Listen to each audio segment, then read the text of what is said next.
ہمارے اہم مقدمات کی سماعت ہوئی، جس میں دو کیسز جو انتہائی اہم نوعیت کے تھے، وہ ایک علی امین خان گنڈپور ورسز گورنمنٹ آف کے پی، اور ایک دوسرا case Pakistan Tehreek Insaf versus government of کے پی، یہ آج سماعت کے لیے مقرر تھی۔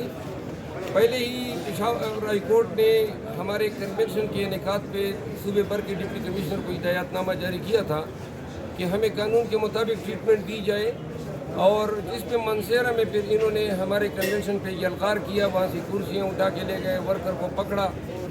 آج عدالت کو ہم نے صوبے بھر میں جو حالات روا رکھے گئے ہیں پاکستان تحریک انصاف کے ساتھ، کرک میں ہمارے ورکر کی پکڑ دکڑ ہوئی، دیر چوکیاتن کے مقام پہ ہمارے 3 ورکروں کو گولیاں ماری گئی۔ اس دن میں کنونشن کے لیے دیر بالا جا رہا تھا، ہم پہ ٹیئر گیس کی گئی، ہمارے 168 لگ بھگ ورکر گرفتار کیے گئے۔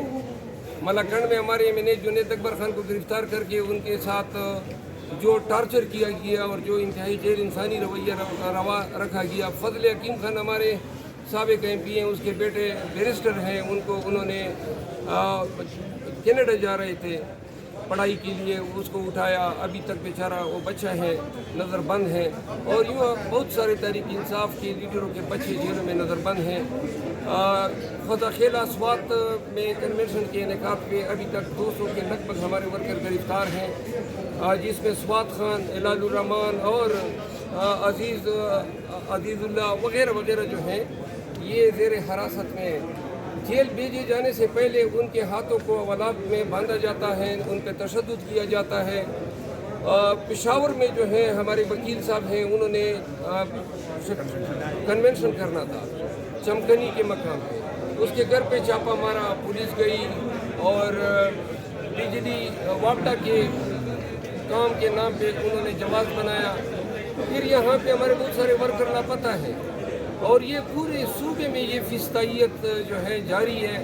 اب ہم کہاں پہ جا کے روئے؟ کرک میں ہمارا کنونشن تھا، مجھے انہوں نے تحویل میں لیا اسلام آباد میں، اور اس کے علاوہ گزشتہ 5 دنوں میں میرے خلاف 7 FIR درج کیے، پورے کے پی میں درج ہو رہے ہیں، ایک کل اسلام آباد میں درج ہوا، اور یہی حالت پاکستان تحریک انصاف کے تمام لیڈروں کی ہے۔ کرک میں جو ہے انہوں نے 150 سے زیادہ ورکروں کو کرک میں پورا کنونشن کے انعقاد پہ تمام کو حراست میں لیا ہوا ہے۔ انسداد دہشت گردی کے پرچے، یہ کیا ہے؟ یہ صوبے میں کیا ہو رہا ہے؟ اور ان عوام کے حقوق کی ضامن کون ہے؟ ہمیں کسی ایک ضلع میں جو ہے کنونشن کی اجازت نہیں دی گئی، تمام ڈپٹی کمشنروں سے ہم نے رجوع کیا۔ آج میرا کیس لگا ہوا تھا PTI ورسز گورنمنٹ آف کے پی، DC پشاور کو درخواست دی ہے کہ 10 دسمبر کو ہم پر جلسہ کرنے جا رہے ہیں، جلسے کی اجازت نہیں ہے۔ اب اس پشاور میں ایک ہفتے میں کن کن کے جلسے ہوئے؟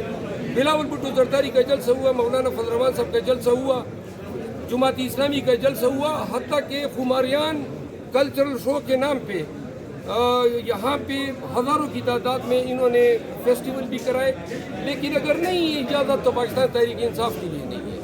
اور نہ کہ صرف اجازت نہیں دیتے ہیں، الٹا مارتے ہیں، پیٹتے ہیں۔ آپ لوگوں نے دیکھا کہ ہم نے ان کو کہا ہمیں اجازت دیں، اجازت نہیں دیں گے، ہم اپنی پرائیویٹ پریمیسز میں کریں گے آپ، اور ہم کے پی کے لوگ اب نکلنا شروع ہو گئے۔